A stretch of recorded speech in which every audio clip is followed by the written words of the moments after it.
What is going on, guys? I'm Ryan. This is Michigan Storm Chasers. Welcome to today's video.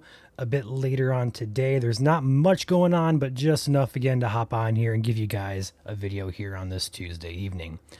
I want to start the video by saying a shout out to today's spotlight sponsor on the video. Below me is Kuiper Tree Care. You can get a hold of them at 616-828-8225. Kuiper Tree Care is in the west part of Michigan near Grand Rapids. For all your tree care needs, Kuiper is your go-to. Thank you as always to Kuiper Tree Care for being today's spotlight sponsor and for continuing to support operations here at Michigan Storm Chasers. It is a beautiful day out there across the state. As we look across the state here in Manistee, we have a couple cameras up there. We got the Burton camera there, a little cloudy there, a little bit more dreary down further south toward the Ohio border in areas in proximity there. But overall, it's a very nice day across the state. Keeping a close eye on those cameras tonight. For the Aurora, data right now does not look too impressive, but it could happen being that far north. Could have some faint Aurora there in Manistee. We'll be watching those cameras and we'll stream that if need be.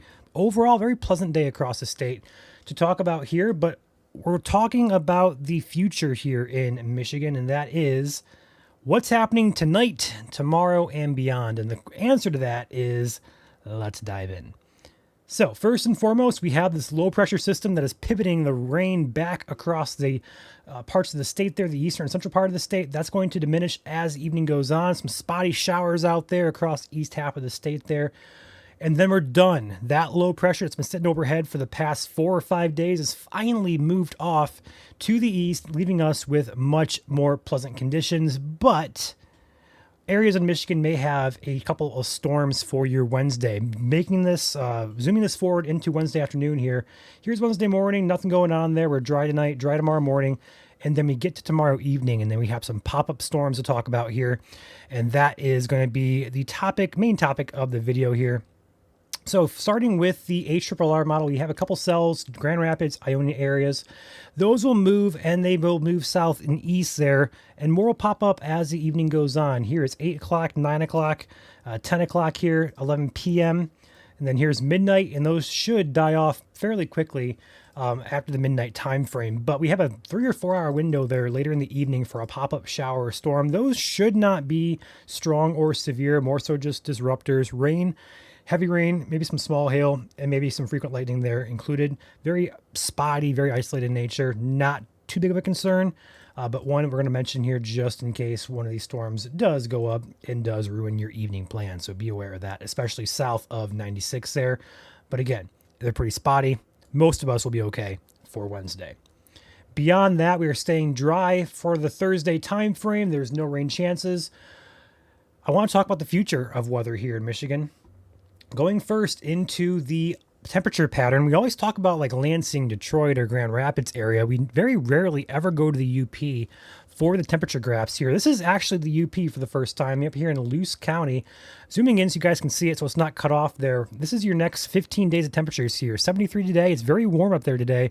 Even close to 80 in the western half of the UP. So warmer up there than it is down here in the LP. But notice these temperatures here. We're not really seeing, yeah, it's colder there. It's in the mid 50s. That's to be expected for the UP. But look at your long term there. 70s and 60s there with low temperatures not even close to freezing. So the takeaway from this is a much more warmer pattern is developing here. Now, if we flip this back over here down to, we're going to go Detroit, we're going to see a change there. We're actually getting a little bit less in terms of temperatures, a little bit lower temperatures there for portions of the Detroit region. But overall, much more warmer pattern is developing here with highs in the upper 60s and low 70s and low temperatures firmly in the 50s or at very least the high 40s. Frost chances, I think the last day to watch for frost in the LP is going to be this weekend here. We're seeing a 39 stat in low 40s, but after that we're seeing 50s and 60s for low temperatures. So garden planting should be a go after this weekend for pretty much the entire state. Maybe not the UP. If you're in the UP, I'd wait another week or two there to kind of get an idea of how that late month is kind of trending, because the last average frost date for the UP is closer to Mother's Day and also the late half of the month there. So overall, frost chances are very low, so garden planting should be good to go unless you're in the UP. Other than that, going into the very long term here, going into the temperature forecast here from the CPC, we are firmly in above average probabilities there for the entire state of Michigan. This is for temperatures between the May 12th and May 16th time frame. So above average temperatures and below average precipitation expected here for the exact same time frame, May 12th to 16th there.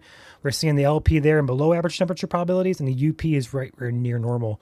So overall, a drier and a warmer pattern is developing in the long term. Now, we always talk about the long term here. We're going to end the video on this note here. What is the temperature, precip, and our heights doing? So, starting with temperatures, warmer colors here, yellows, orange, reds, indicating above average temperatures, and then the blue greens there are indicating below average temperatures. We have that low pressure sitting over the Great Lakes now, giving us some cooler than average temperatures. That's to be expected.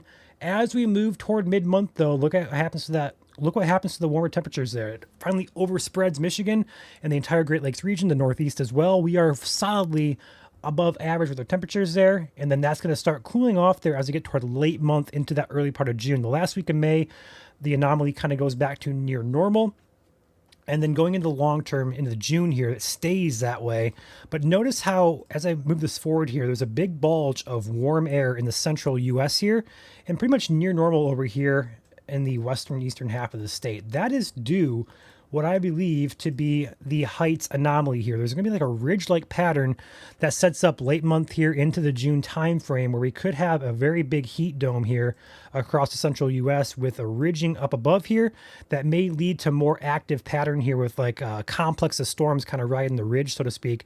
We're going to watch that closely. We're getting close to that summer time frame. We have to become more concerned for those, we call them ridge riders.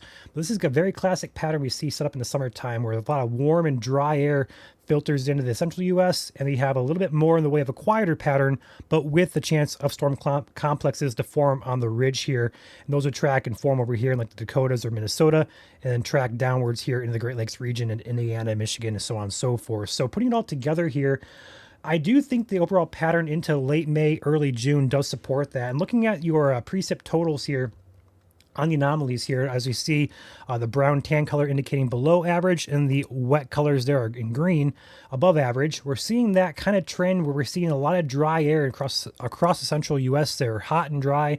But in the Great Lakes region, we're seeing pretty much near normal or leaning a little bit above average there. This is on May 30th. Here we go into early June. We're seeing that kind of trend. We're going to see the Great Lakes region, the Ohio Valley, stay a little bit more active.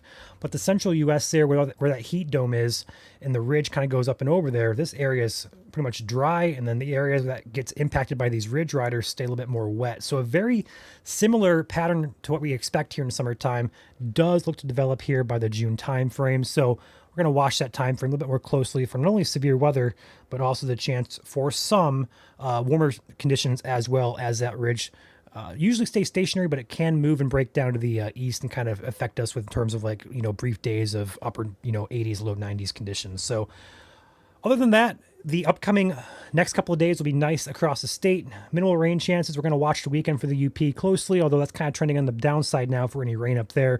So overall, very pleasant stretch of weather coming up here. I want to pop on here and give you guys the update. Actually, we're over 8 minutes, so a little bit longer video today. So with that said, I will catch you guys either tomorrow or Thursday for another update. You guys enjoy your day. Excuse me. I'll catch you guys in a few days here.